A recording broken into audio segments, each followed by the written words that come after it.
The infamous assassins of the Night of Black Knives, those who carved the first half of the death sigil into Godwyn's flesh for Rani's ritual, are as mysterious as they are complex. We're given some hints as to who and what they are, but fully resolving those questions is akin to opening a Pandora's box of profane secrets. And while we know many of these secrets, the Black Knives hide many yet. They're said to be Numen and both of the same stock of and closely related to Marika. But what does that actually mean? What is the weight and implication of these facts? And given they appear to be formless, what actually are they? They are described as scions of the Eternal City, like Godwyn is described as a scion of the Golden Bough, or like sacrificial twigs are referred to as scions of the Erd Tree, or the grafted royal scions. The use of scion in Elden Ring is a melding of the meanings of the word scion, as a cutting of a plant, progeny, and royalty. And you will see this same melding of these concepts and this word in very important characters, with very important implications, like the offshoots of Melania, whose bloom also left a tree-like construct, and who is found embedded in the heart of a tree, like the scion Mirandas to their mother, a symbol of importance second only to the Erd Tree itself in the royal capital, which comes neatly full circle in the secret flower maiden of Night Rain and her scion daughters, represented by these scion branches, and kicked over the finish line with Melina, the tree flower maiden who turns into a tree upon death, summons a minor Erd Tree and uses the bloom spell of the Miranda, and whose attacks and weapon are strikingly similar to the scions of the Eternal City, and who also has close ties to Marika. This obvious comparison lends more weight to the descriptions and information we are given about the Black Knives, and their relationship to Marika and the Eternal Cities. As you can see here, both the English and Japanese text refer to them as descendants and scions of the Eternal City, who are kin with close ties to Marika, of the same stock. And this follows through to Melina, who confirms to us that she is a daughter of Marika. And just like this royal scion's file name reads, Marika of Daughter, there is another group of descendants of the lineage of the Eternal Cities with a very interesting file name that I believe gives us dramatic insight into the Black Knife assassins, and their relationship to Marika as her kin and stock, and as scions. The people who long ago inspired the ire of the Greater Will, the Nox, have the file name Marika Lineage Man, Marika Lineage Woman Sword, and Marika Lineage Woman Dagger, while the Silver Tears have the file name Marika Lineage Slime, and the gigantic sentient silver balls have the file name Mother Slime. This tracks, given we even see these silver tears literally dropping from one of these mother balls that contain a larval tear, like the identical children of Renala, who holds the amber egg and uses those same larval tears. They're almost like a reverse graven mass, or one of the jar shaman tearing off the many faces comprising it, or like a mass of clay from which life is formed. And again, a reversal, but akin to the way which Renala transforms life into stone. This manipulation of life and obsession with mimicking it is reflected in attempts of the Eternal Cities to create and mimic the power of a lord, shown in the numerous transitionary states of this malleable life form. This also explains why the Nox do not share the silver blood of the Silver Tears, and, like their form would suggest, instead bleed red. This is explained by the changes we see the Silver Tears undergo when they transform, with their blood also changing colour from silver to whatever species they assume the form of. We even see this in mimic tears throughout the Lands Between, having completely assumed the form of another being, and bleeding the same type of blood as these beings they mimic. We can see the progression from mother to child, larvae to full grown, like a child through to a fully formed adult. The obvious conclusion from this trail of clues we're left is that the Nox themselves are indeed these silver tears, or artificial beings similar to them, copies, or perhaps mockeries of life. And this is blatantly reinforced by both the progression and various forms of the man-made Albinaurics. But most importantly in regards to the Silver Tears, and especially the Black Knives, is that the cold silver armor that specifically the female Albinaurics wear is said to be made of the same metal as their mother, and that's just the beginning of the similarities between these entities, damned as mockeries of life. The frogmen, old men and females, all bleed the same silver as the Silver Tears in the Eternal City. However, the larger, and in my opinion more developed Albinaurics bleed red. Gaius, who is confirmed to be an Albinauric, and Latenna, who is rumoured to be an Albinauric, both bleed red. And as I have explored in numerous videos, the ties between the Carians, Raya Lucaria, the Eternal Cities, and the Albinaurics are extensive and closer than we think. Those aside, by virtue of Ranni's close ties with the Black Knife Assassins, who are scions of the Eternal Cities, there are clearly established connections. And the comparison between the identical scions of Renala and the scions of the Silver Slime Mother are only a scratch of the surface.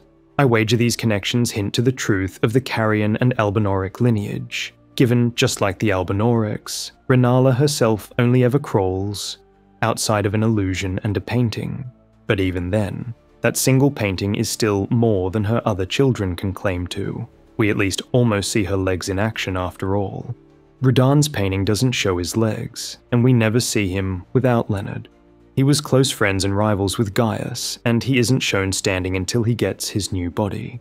Just as Ranni's corpse has no feet, and there's no proof of her ever standing before her current vessel, which is exactly like the third Carian demigod Ryakard, who we never see stand or walk until after he is devoured by the serpent and gains a new body, and that is, literally, as a walking snake. And what better imagery for a blasphemous snake than a walking one, as the curse of the snake by God in the Bible was to be on its belly for eternity, which, interestingly, is the exact same curse inflicted upon those who partake of dragon communion. But that's for the next video. These connections are potent, and there is far more, such as the shared symbolism and motifs, but I have numerous other videos you can see here that explore those connections. As is the pattern, there are very few differences between scions, and the same goes for the Black Knives, with basically just the presence of a cloak or not, or the presence of white shamanic hair, shown only once in official artwork during Godwyn's assassination. They all bleed the same black miasma and have the same movesets and armor. But there is a single glaring difference, one very special, unique Black Knife assassin, who is different from the rest in an extremely important way. She is injured. The bodiless, faceless, seemingly formless entity has slashes on her front and back, and these wounds are not expelling a black miasma like they bleed when we strike them. It is oozing blood. Red blood. And if we take a close examination of these wounds, it would almost seem like the fleshy wound is a part of the armor itself, as if the armor is the flesh. Yet when we strike her, she doesn't bleed red, but instead this very same black miasma as every other Black Knife assassin, like the denizens of the Shadow Realm, whose file name is Shadow Dead. Their bodies burned away by Messmer's flame, burning and scarring even their spirits, leaving behind only their burned shadow. This is likely why Marika prepared these cure-alls for Messmer before her departure to repair his body, and placed irises of grace in his eyes to replace his light. When the potions run dry, his body begins to reveal his serpentine nature, and when the iris of light is removed, all that remains is the abyssal serpent, shorn of light, the body-devouring, soul-scarring nature of this sealed flame is further supported by his bodiless and spirit-burned younger sister, who is all too similar to the Black Knife assassins. Formless assassins comprised of shadow, like the ancient order of assassins, the Formless Serpents. Formless or not, this rule, if you will, of a being bleeding the essence of what comprises them would appear to be almost entirely universal from what I have experienced and checked. The singular exception to this rule I could find would appear to be the Tarnished and the Nightfarers of Nightrain, who are their tarnished equivalent. Both appear to be comprised of the essence, the grace stockpiled within the Round Table, and manifest and travel through this grace. And, as is stated, either they achieve their goal, or grace runs out, and with it, any retries or revives.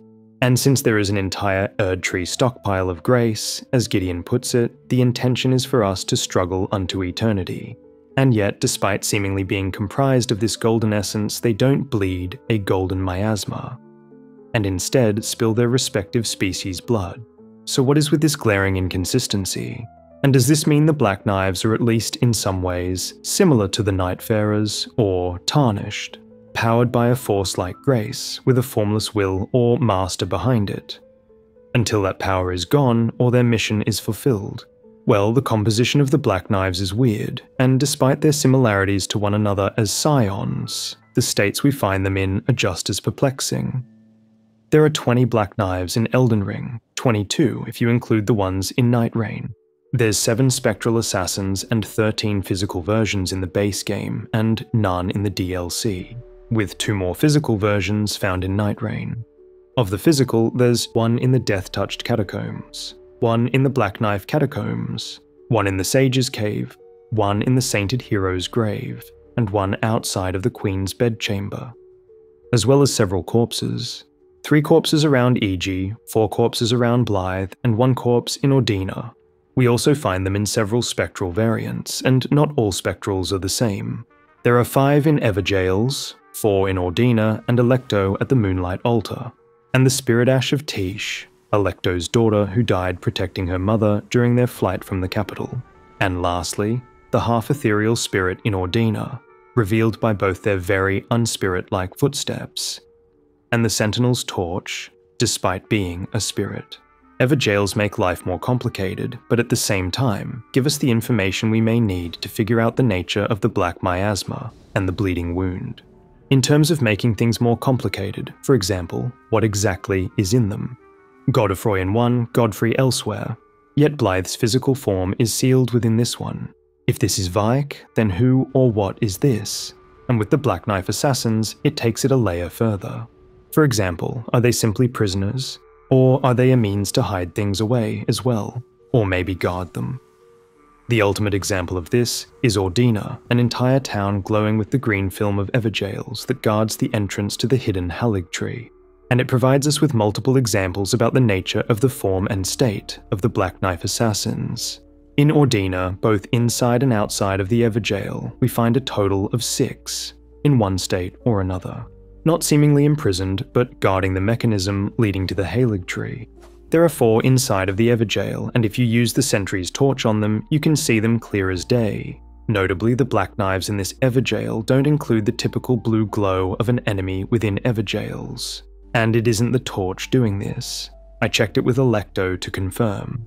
This makes me wonder if perhaps these Black Knives in Ordina are more akin to Blythe in an Evergail, as opposed to perhaps the soul alone, like we usually see. Though that said, Vike and several others also appear to lack this glowing effect, while others have it. So there is very likely more to the specifics of the mechanism.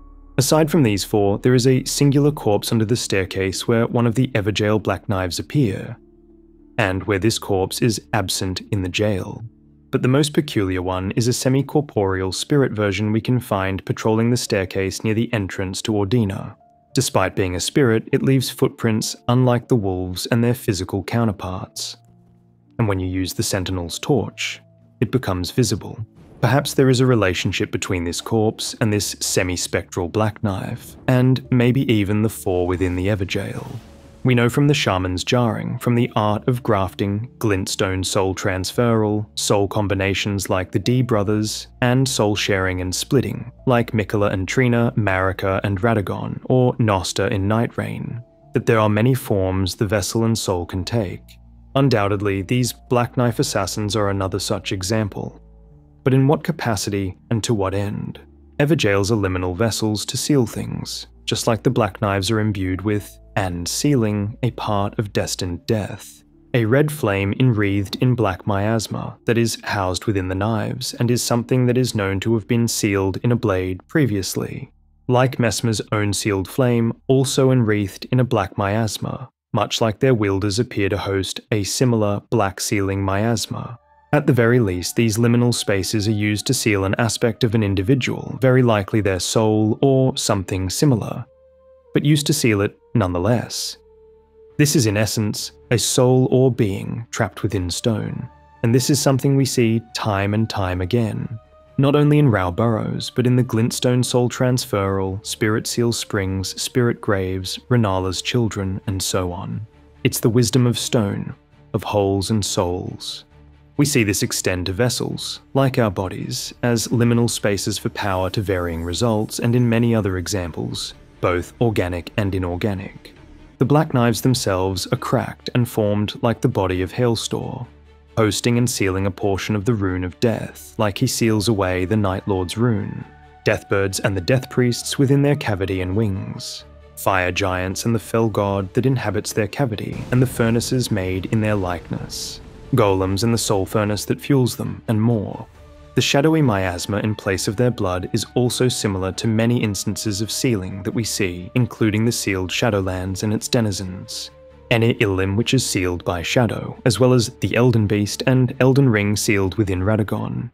Their silver hollow form is like their blade, which is like Hailstor, who bleeds this same black sealing miasma in his first phase, before he is unsealed and inhabited by this gloam flame, which he then bleeds. The relationship between mother and daughter, and the fate of a bloodline, could suggest their sealed form is the result of a shared fate, and these sorts of connections are suggested in Night Rain with the triple umbilical cord end, granting one the merit to enter this secret cave, alluding to this secret generational pact between mother and progeny, similar to the generational pact between Marika and Melina, whose blade looks like a hybrid of the Black Knives, and the Fingerslayer blade born of a corpse, capable of harming the vassals of the Greater Will, and perhaps the other scions of kin and stock, and their pact or vow, as those who partook in the ritual of the Night of Black Knives and Godwyn and Rani's ritual. Perhaps this combination of a mother being sealed with her daughter's ashes was an intentional move to seal them and hide them, binding them only to their calling, just as theirs in Melina's placement and form, as well as the Blade of Calling, modelled after the Black Knives, would suggest, just like Melina's spirit to her calling long after her body was burned, and as some hypothesize, used to seal Ene Illim, the small and physical shadow tree, as the shadow sealing the city, leaving only the light of her spirit. And on the other hand, the Black Knives are a physical shadow form, bereft of any light. We have seen this ritual of binding combined fates to a duty in the Fire Giant, hidden away beyond the Forbidden Lands.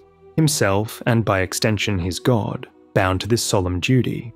If they share the fate of their progenitor, then perhaps they owe their current form to the sealed state of Marika, sealed in the Erd Tree, or Electo, sealed in the Evergaol, holding the spirit ash remains of her daughter, which is the product of a ritual to imbue one's ashes to an oath or cause beyond death, as per the Twin Maiden Ashes.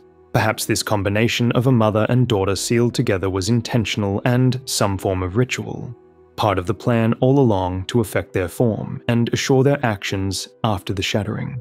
The relation between these parties, as the evidence has suggested, between their methods and their missions, their lineage or stock, and their state or form, even follows through to the mother and daughter.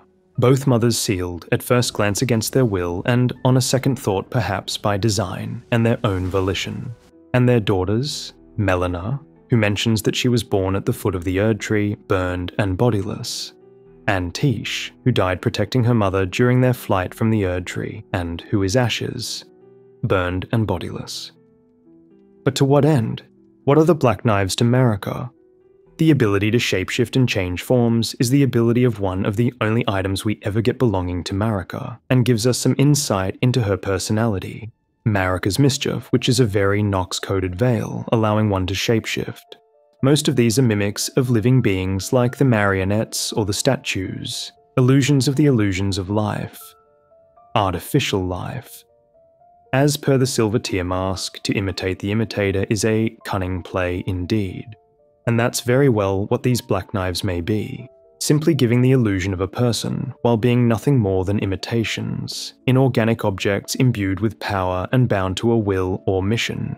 And if that sounds far-fetched to you, we have quite literally seen this time and time again. An inorganic object made in the likeness of living beings, driven or powered by a soul or sentience, bound to a duty or mission like protecting a location or kidnapping people for sacrifices. This event of a sentience within an inorganic frame is the wisdom of stone and is the interaction between the soul and the vessel. And this is in fact not limited to stone. Therein lies the wisdom. We become gravestones, and gravestones suffused with our spirituality fade into souls, into light.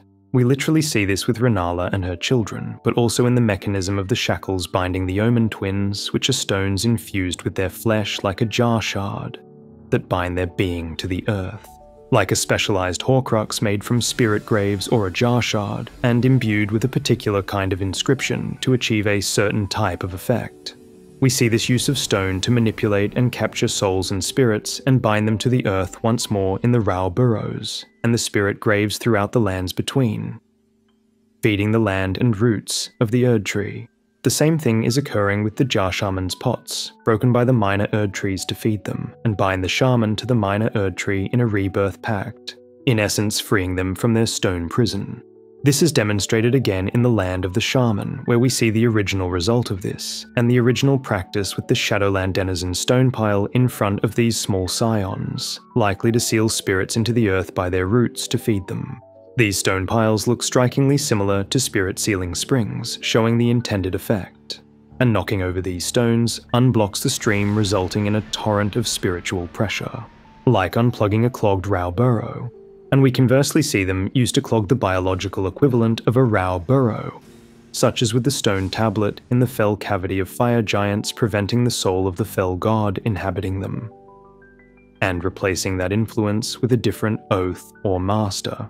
Everjails are stone soul prisons and bind their prisoner in a rift within the earth. And we even see small stone pikes used to seal magic into the earth as a trap.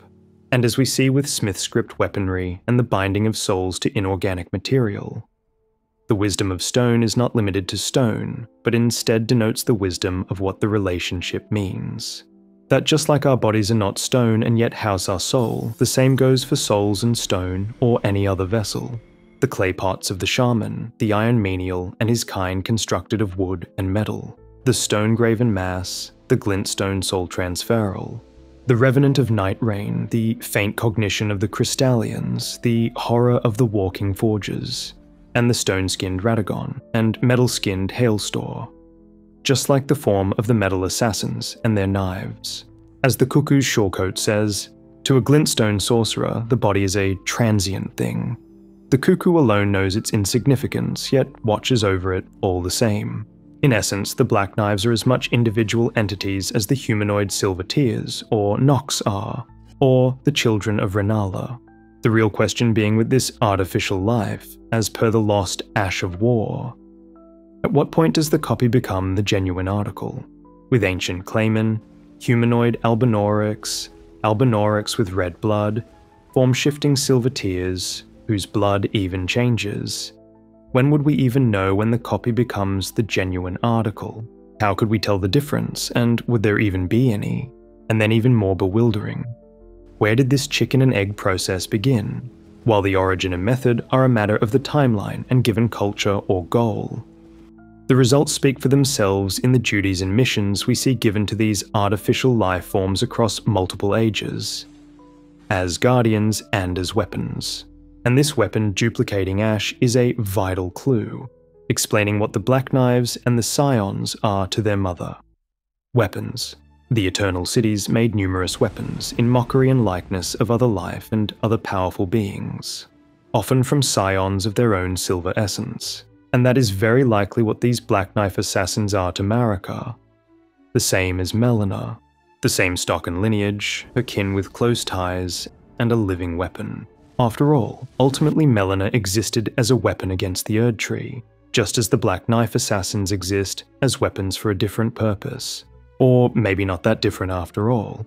If their origin is that of the Eternal City, like the formation of the Silver Tears into bleeding organisms, then the uncanny likeness of the Silver Tears to the sentient lava slimes that are used in the crafting of soul weaponry, or smith script weaponry, supports the existence of sentient weapons imbued with a soul, just as we have seen countless other instances in golems, tomb guardians, iron marionettes, Rani and Revenant, and especially Hailstore, like the knives of the Black Knives and Destined Death. If they are in fact of the same stock as Marika, that would mean their flesh is shaman, and therefore excellent at melding harmoniously with other things, including inorganic things. This is likely why the Silver Tears, with the file name Marika lineage, can take on so many forms and elements, and in their instance we see the same concept in reverse, with an inorganic material melding harmoniously with and becoming organic, as seen in the cut Asimi questline. We see plenty of examples of flesh melded with metal or stone and transitions between them in the same species. For example, aside from mimics, the flesh or stone trolls, the once human headmasters of Raya Lucaria, or the many dragons literally becoming what they eat, and so on. And this fleshy metal and the composition of the Black Knife assassins could very well be one of these hybrid combination vessels, like the shaman innards of the stone jars, bound and one with their shell, or armor, like Melania to her unalloyed limbs, or Millicent to her unalloyed arm, both extending past their normal flesh frame to even their weapon, reinforcing what a vessel or frame truly is. Marika's own shadow, Malekith, attacks very similar to the Black Knife assassins, and shares a file name with them. The Black Knife assassin's file name being Blacksword, and Malekith's, Marika's half-brother, being Blacksword Marquise, and like Melina, they also appear to share a similar purpose. Malekith exists as a vessel to seal destined death and act as a weapon for Marika, and he did this by sealing destined death within the Blackblade and then sealing the Blackblade within himself, wielding it when we fight him as a singular weapon. The Black Knife assassins are vessels crafted for the sole purpose of wielding a similar black blade with a liminal fissure, to channel destined death and use it as a weapon. Lalehounds to a master with close ties and kinship to them, like Radagon, who is a hollow vessel with skin of stone sealing within himself the Elden Ring, a weapon of Marika and the Golden Order, covered in a black miasma like the Black Knife assassins, or Hailstor, Metal Radagon. These examples clearly demonstrate the existence of a variety of vessels comprised of a varying material to varying effect, like dark and twisted blades born of a dark notion, wielded by scions of shadow, as opposed to the light and unwarped blade of Melina, a scion comprised of light. Another similarity between these many vessels is that they are in almost every case oath-sworn in some way. Radagon is the Lalehound of the Golden Order, Fire Giant is sworn to its duty, the Deathrite birds to theirs, and in his own way, Hailstor to his.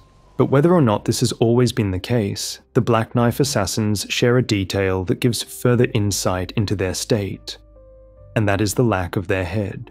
This is a trait we see in beings sworn to a master and an oath beyond death, such as the spectral Mausoleum Knights and Trolls, to the physical Erdtree avatars who are comprised of wood.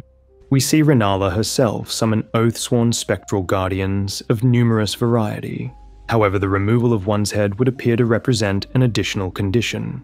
The head is presented as a vessel that holds the eyes, which are used to control the mentality or guidance of a being as per the irises and brandishing of Marika's head, so the removal of it represents a large sacrifice, like that of the fire prelate Byrak, who severed his own head as a response to the lazy arrogance of his men, with the weapon brandishing this head representing it as the forge itself, sporting a third eye and the sigil of the fire monks. This reminds me of how the Frenzy Lord's head disappears and is replaced by a giant burning eye. Perhaps the removal of the head is the removal of any potential corruption or slacking of dedication over time, like the fire monks, without the head possibly being inhabited and controlled and with no mind to wander or stray the path or question faith, and with the flesh bound to a duty. The body is bound eternally to its pre-programming, without any potential for an override, like Marika and her grace and the missions of Melina, Malekith, and the Black Knives, all stuck to their pre-programming now that the stage is set. While Melina didn't lose her head, she lost her spiritual equivalent in her memories, which resigned her to her preset path until retrieving them. And Malekith is without eyes, blind to his faith in Marika, and set on returning to her side, all of them sharing in and resigned to their fate, and all of them connected to destined death and guided by a formless master. The importance and existence of this tie to a combined fate is shown to us in the hidden Flower Maiden of Night Rain. The door will not open for those without the right, opens only for those who wield merit. The merit granting the right is proof of lineage, evidence of blood relation. An intertwined, triple-knotted umbilical cord, like three scions connected by fate through their mother. A bloodline vow to become the foundations of what would come after. like the ancestral remains in the Round Table Hold of Nightrain, tying the fates of the Nightfarers across their lineage through grace. But we don't need to go to Nightrain to see this, as this setup is almost exactly as the Tarnished experiences, with the door of the Chapel of Anticipation not opening and allowing entrance into the lands between, unless you are carrying the flesh of one before you. The wizened finger reads, "A finger of corpse wax, so emaciated the bone is visible.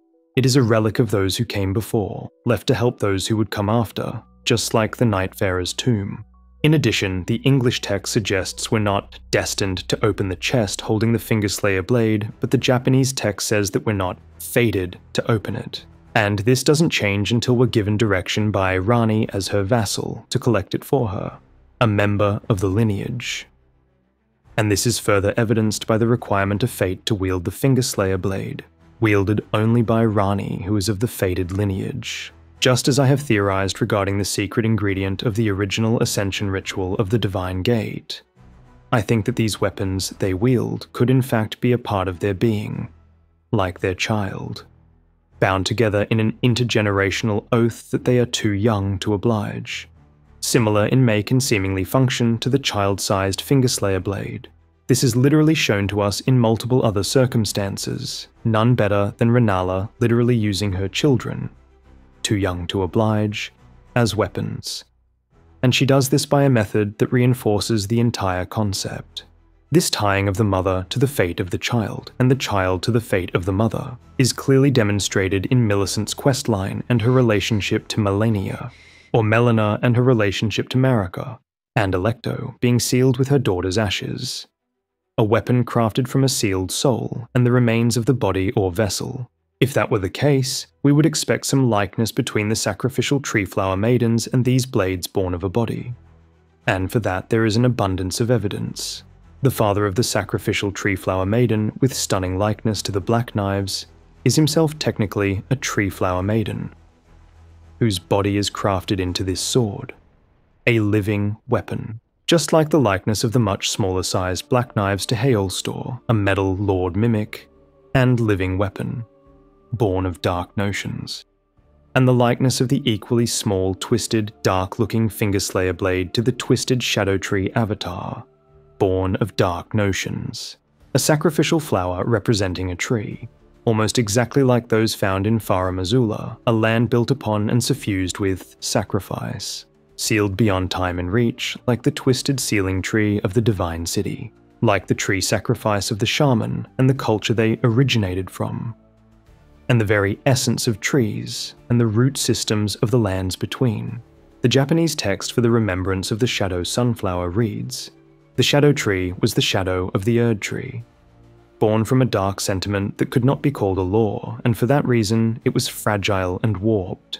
Like the scions made of Renala, her warped children, born of her dark notions, who sing about being reborn in her darkness, or the dark assassin scions, or Marika's own shadow." And the English text reads, "The shadow tree was the shadow of the Erd tree, born of dark notions that bear no sense of order, that twist and bend its stock, rendering it brittle.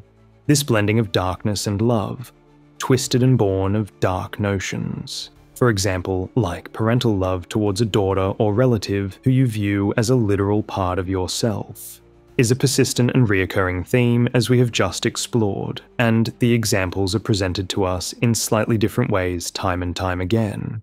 The type of love that is twisted in a generational plot. A traditional ritual based on a greater good, a greater plan of escape through a passed-down scheme for the uncaging of divinity. But a struggle of the ends justifying the means nonetheless. A distillation of vengeance taking pause at appreciation for the beauty of life, birth, and motherhood. An aversion to burning it all away completely, and a reluctance to join the grafted scion. Figuratively and literally binding one's fate to the will and plan of those that came before, and the guilt associated with the perceived selfishness of choice and taking one's own path, despite the designs of those before.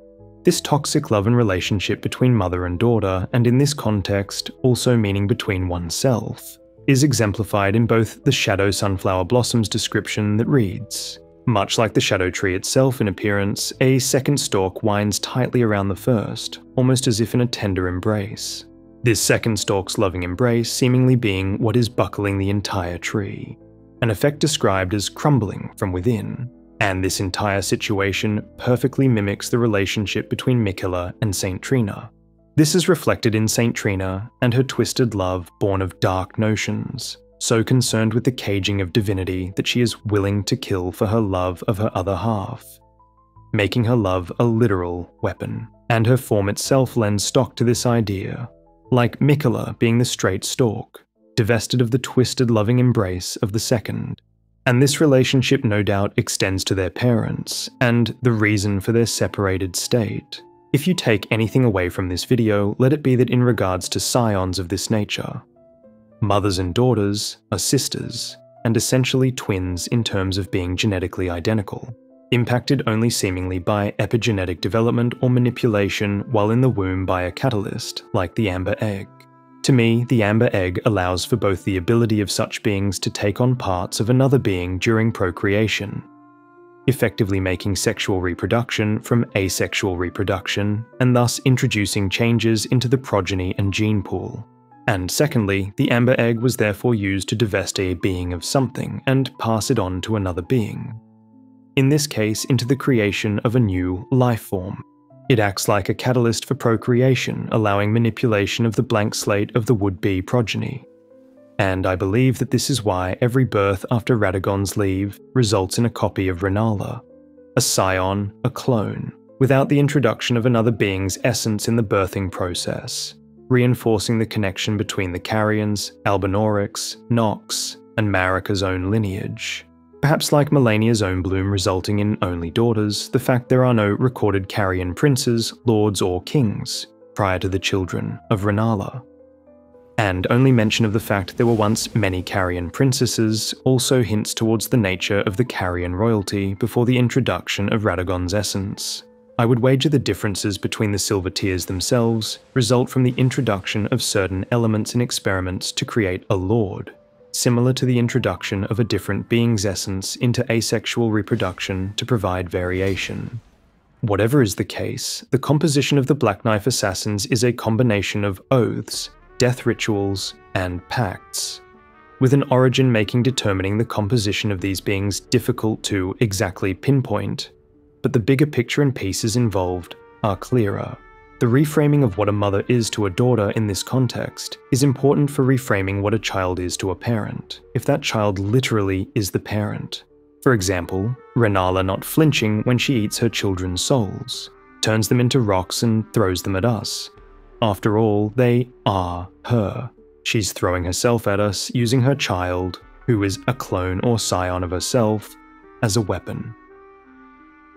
In the context of the soul and vessel, and what we now know about the potential makeup and state of these concepts, when we put together their relations through item text, dialogue, and more, with both their form as inorganic and organic, as well as their appearance as corporeal, ethereal, and somewhere in between, and their current state as headless and bleeding black sealing miasma, possibly denoting some form of sealing or death oath while previously showing evidence of shedding red blood, we are, in essence, left with three broad possibilities. As descendants and scions of the Eternal City, their form is similar in make to a Silver Tear mimic, like multiple copies of a living sentient weapon crafted from the same stock, like an advanced Smith script armor set, imbued with a soul and/or a will to carry out a task, be it to guard a location or assassinate a target, or perhaps they are more directly comprised of or guided by something, like the Tarnished and Grace. After all, smithing is the divine art of the Giants, where the Smith script soul infusion technique originated, and with Marika, the spirit tuning Grace Guide, and her association with the Giants by way of the red-haired Radagon, who is a divine master smith. The crafting of such beings is far from out of the question. In fact, we see as much in Melina, the ultimate sleeper cell, or the form-fluid children of Rennala. The Black Knife Assassins operate as essentially a reverse Melina. Her spirit was given a mission that it was intent on following through, with certain special powers and abilities and sealing a portion of destined death, just like the physical bodies, or living metal, or oath-sworn frames of the Black Knife Assassins are intent on protecting the location they are stationed, or taking out the target they have been assigned at the right time, instead of being bodiless and with Torrent to ride upon and a tarnish to anchor to, like Miquella's soul to Radahn. Their spirits inhabited a frame allowing them to move about, like Ranni to her doll, given the state we find them in and the likeness they have to their own blade, like Malekith's blade to Marika's corpse, which is a part of him.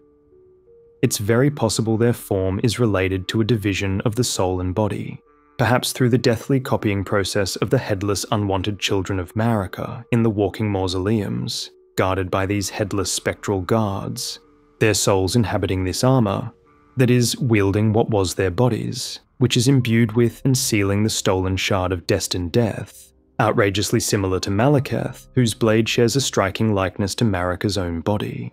Or like how Radagon's body is crafted into a weapon like the Fingerslayer blade, which is strikingly similar to the Black Knives. And on that note, in regards to the sealed powers of destined death wielded by Malekith and the Assassins, in terms of what the Black Miasma could be, or what will or power may be animating these beings could be, the Black Miasma effect is associated overwhelmingly with a sealing effect, like the lightless void of the Greater Will or a black hole, sealing light within it.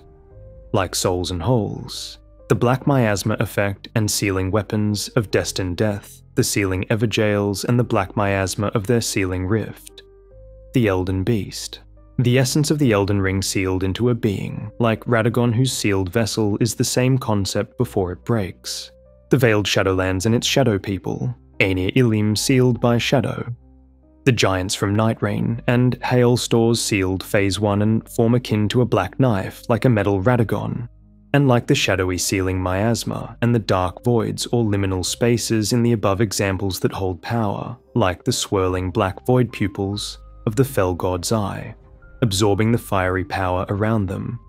The weighty black flame of the Gloam-eyed Queen, whose destined death is the very thing being sealed, lost its true power and colour when an aspect of it, destined death, was sealed.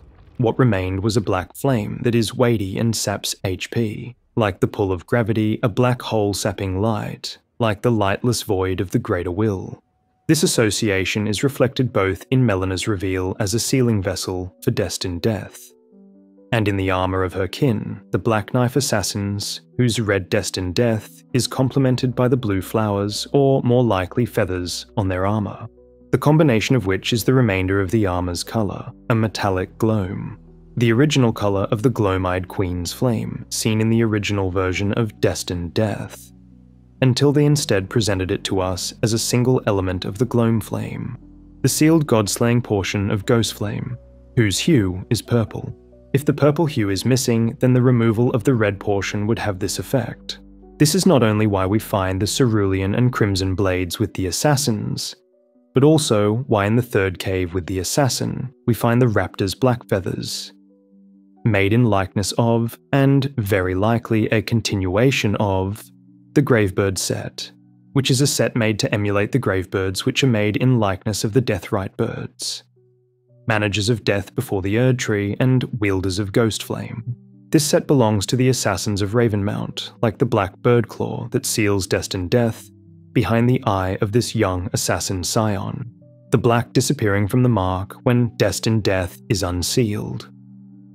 This is why I believe that EG is engulfed in Black Flame, the signature flame of the Gloam-eyed Queen, the abyssal sealing flames of their formless master, the invisible hand powering them and allowing their blade to seal destined death, like Malekith's Blackblade does. It follows that the formless force behind these formless darkness assassins is the wielder of the dark flame, and I believe this formless force has been the same hand keeping the guidance of grace on track, through the various assassins of the darkness that would eliminate any who would stray the guidance of grace, like the Shadow Hokage and her Ambu secret shadow service. In the context of scions and pertaining to the relationship between Marika and the Gloam-eyed Queen, Melania's progeny likely provides insight into Melina, who is in essence a Black Knife assassin in the flesh, or rather in the light, and is the unmentioned daughter of Marika, or at least alluded to in a way as obscure as Marika being alluded to as the Gloam-eyed Queen, and the Nox being Marika's lineage, which for me makes it even more convincing. And as for the answer to who or what these Black Knife assassins are and how they came to be, if not creations of the eternal cities as living weapons, then I would argue they are the result of the bloom of the Gloam-eyed Queen, like more intentional offshoots of Melania, her daughter-sister scions, birthed from her bloom. If you'd like to see the depth and ties of the relationship between the Gloam-eyed Queen and Marika, see these videos here. Regardless, in this instance, the slash found on the injured Black Knife and associated blood could be explained by their existence as a hybrid organic and inorganic being, or by either of the next two possibilities. If they were not always the form we see them as, their form could have changed after an event or ritual. After all, Hailstor would have bled before his sealing, and does after being unsealed. Just like these headless guardians would have bled before their death oath, in place of their spectral miasma. This change would have had to have occurred after the Night of Black Knives, as we find the injured and bloodied Black Knife in a death-touched catacomb who is guarding Deathroot, which sprouts from Godwyn, a key piece of evidence for the biological form before and during the Night of Black Knives is the official artwork of Godwyn's assassination, showing two of them with long white hair.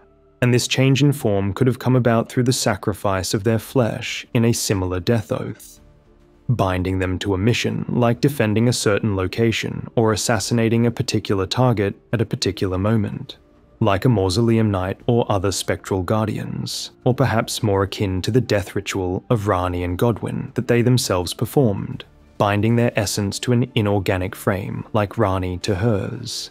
The key difference between other headless Oathsworn beings and the Black Knives is that the Black Knives have a physical form, making their situation close to being akin to the latter, which makes sense given their knowledge of the Rite.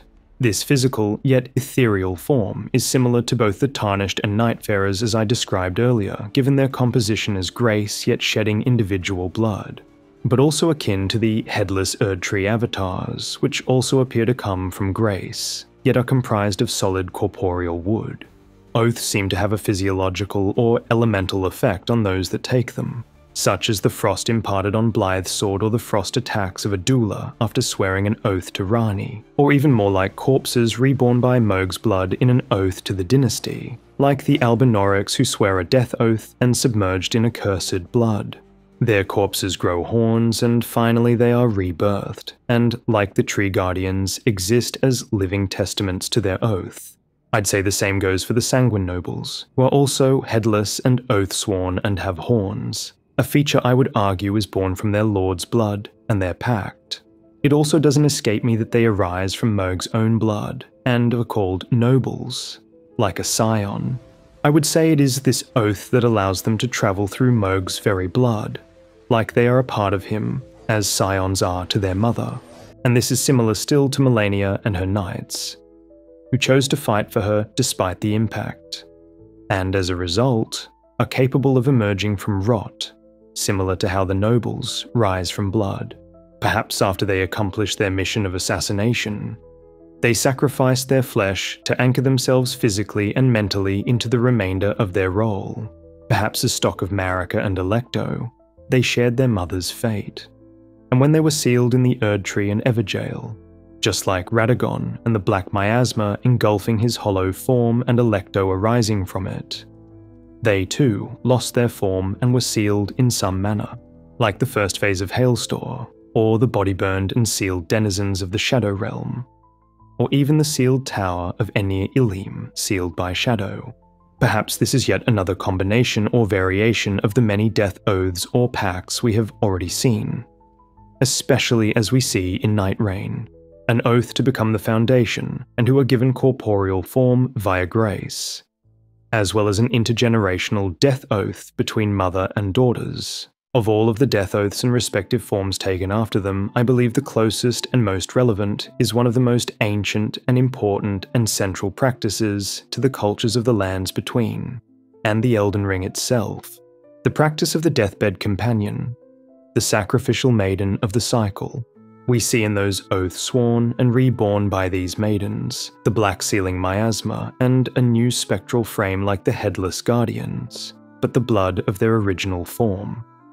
Regardless of the circumstances, the gash being explained by occurring before a change in their form that occurred during or sometime after their flight from the capital, which is supported by the image of Godwyn's assassination, suggests they were once a physical form different to the ones we see, and this damage was sustained prior to that change, whereafter they assumed this new, ethereal form, likely allowing this assassin to persist long after sustaining what appear to be fatal injuries.